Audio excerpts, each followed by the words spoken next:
Hi, Coco. First off, welcome back to Atlanta. Thank you.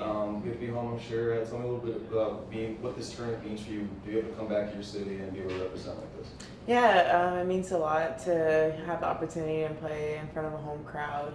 And then also, like, an exhibition brings a different vibe to tennis. So it's a lot more relaxed environment, able to try some new things, have some fun, interact with the fans, and I'm super excited for tonight. Why is it important to do these like exhibition style events where it's like you said you can work on some things for some people that don't play tennis that obviously go like what is it?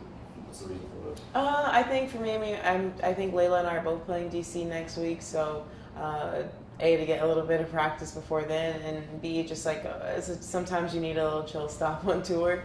It's always intense on the road and playing these matches and the tournaments, and coming here to a city like this, I think it gives your brain a little bit of a chance to reset and restart, especially before the U.S. swing, before the Open. Has to be a little more chill, as you say. The fact that you're back home. I mean, what does it mean, like you said, to be back back in the city and be able to take some time with your family and like you said, have that reset as well? Yeah, I mean, my family's here with me. They don't get to see me play often, and then there's some people that I know from when I used to live here and when I was younger. They're gonna come watch me play, and they definitely haven't seen me play probably in a while. So I think everybody's just excited. The last couple of weeks, obviously, you were at Wimbledon. Things didn't go exactly how you wanted, but for you, what are maybe some lessons you learned from that tournament and from this season so far that can allow you to get you going for the U.S. Tour? Yeah, I mean, I learned a lot about changes I need to make in my game. Even though it was a tough match, I feel like it was in the right track. So yeah, I'm hoping to improve those things throughout this weekend and throughout the rest of the season. I'm curious to see Christopher Eubanks. You were obviously still at the event, watching him. How cool was it for you to be able to watch his ascension to becoming more of a household name and another person that has connected the city of Atlanta? Yeah, it was really cool. I think that a lot of us wanted this for him, and felt like he would get this run eventually. Obviously, nobody knows when or if it will even happen, but it was really cool for it to happen at Wimbledon. And yeah, everything worked out. I got to watch him play against Medvedev, and it was a cool experience just to be a fan in the crowd and just see someone start from literally the bottom, and now he's working his way to the top. So I'm super proud of him, and he's always been a great support, having him as a friend and pretty much an older brother to look to on tour. What is your kind of relationship with Chris? How did you guys kind of get? Does it go way back, or once you guys started? Apparently we knew each other when I was young, probably like 6 years old, and he's 8 or 9 years older than me. So he remembered me from them. I don't really remember him from that, but really I started talking to him more when I was 13, 14, and we played mixed doubles at US Open, and yeah, I won my first Grand Slam win with him, actually.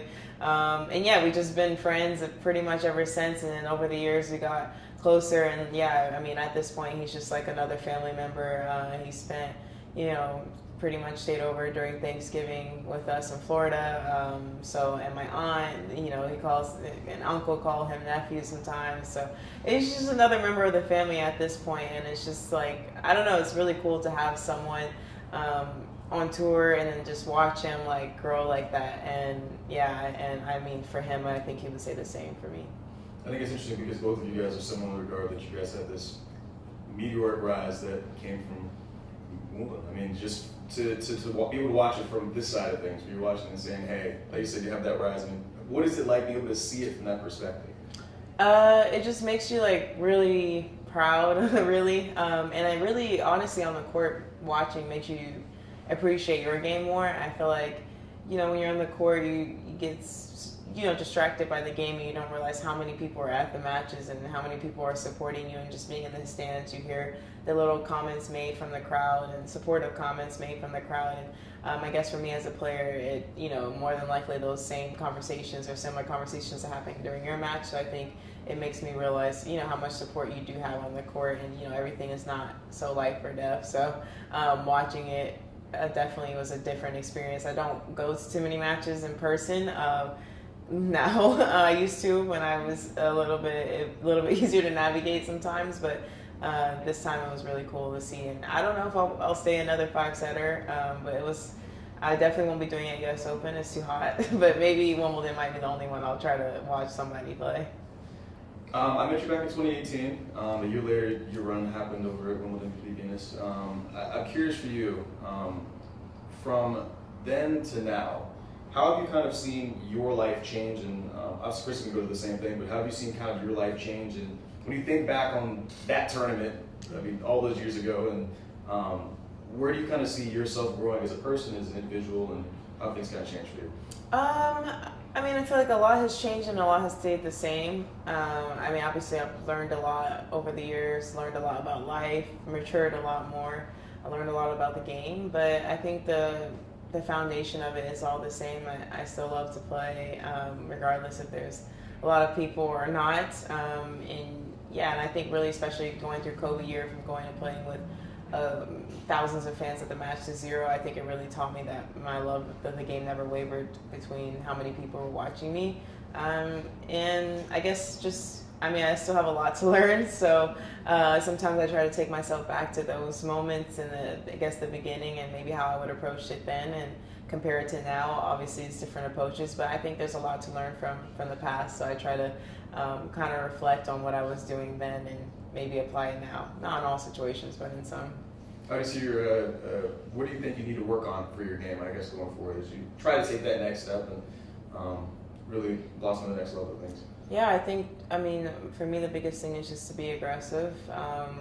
And obviously, I think on the returns, I can do a lot better on breaking serve and the footwork. There's a lot of things that can be improved, but I think that we have a clear understanding of what I want to do. And I think just the question is just executing it in every match. There's obviously, a certain type of way that I can win. But obviously against the top 5 opponents, it's not as easy. It's possible, but not as easy. So I think for me, it's more so playing to beat top 5, top 3, number 1 in the world opponents, and not so much, those ranked below. How much is that mental, and how much is that the physical side of things? I think it's mainly mental. Physically, I guess the only thing is your reactions. Sometimes you have to really change your first way of thinking when you're trying to try a new game style, but I would say most of it is mental, trying to make sure you don't revert back to your old ways. I think that's the hardest part. I asked about Layla. Obviously, you guys didn't get a chance to play this exhibition last year. To be able to actually do it now this year, especially like you said, heading to this next event, I mean, for you, how nice to be able to actually just kind of go against it?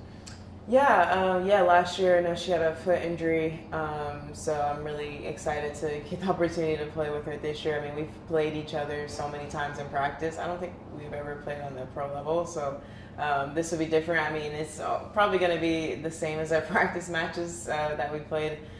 We're both, living in South Florida, so I practice with her a lot, and I've known Layla since I was 10 years old. We both played Orange Bowl together, so she's definitely someone that I really get along with, and to see us both on this rise is really cool. Obviously, she had a great run at US Open a couple years ago, and that was really inspiring to see.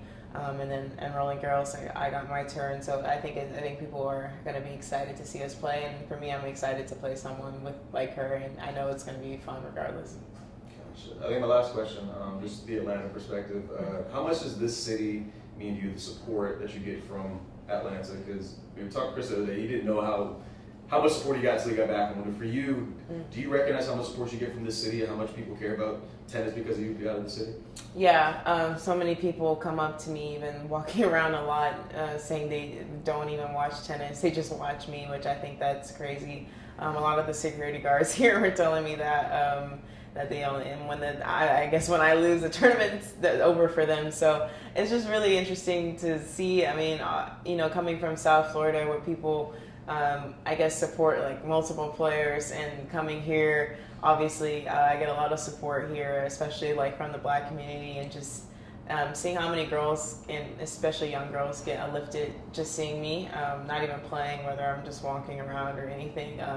It's really cool to see, and I truly think Atlanta's one of my favorite cities in the world, and I always try to come, even without the exhibition. I visit a lot frequently. Some people do know that, so I do try to come here as much as I can, because I do feel at home here. I was going to say that there is that aspect of being able to represent other black women that get a chance to play a sport like tennis. I mean, do you carry that? Do you know that that's kind of there? Do you kind of, I guess, how do you kind of shoulder that weight? Do you recognize it as weight? How do you kind of, I guess, interpret that? I guess in like every day, probably no. I don't really think about it too often, but obviously when there's moments like this, I mean, I definitely know for sure, like, yeah, I'm. That's just how it is, especially playing in a sport where there's not too many of us playing. I think it does give girls hope. I mean, I was one of those girls who looked up to the Williams sisters, and I don't know if I would have chose to continue with tennis if I didn't have that representation. So for me, it's important to represent and try to represent well. And yeah, hopefully a few years from now, there'll be another shift and change, and more young black girls coming up in the sport. And yeah, then I guess I can say I did my job, and hopefully, you know, maybe one or two will mention me as one of the people they look up to, and you know, regardless of how my career goes, I think that would be really happy. Would make me really happy, and like maybe 20 years from now, if another girl coming up would say I was one of the people they looked up to, that would be really satisfying.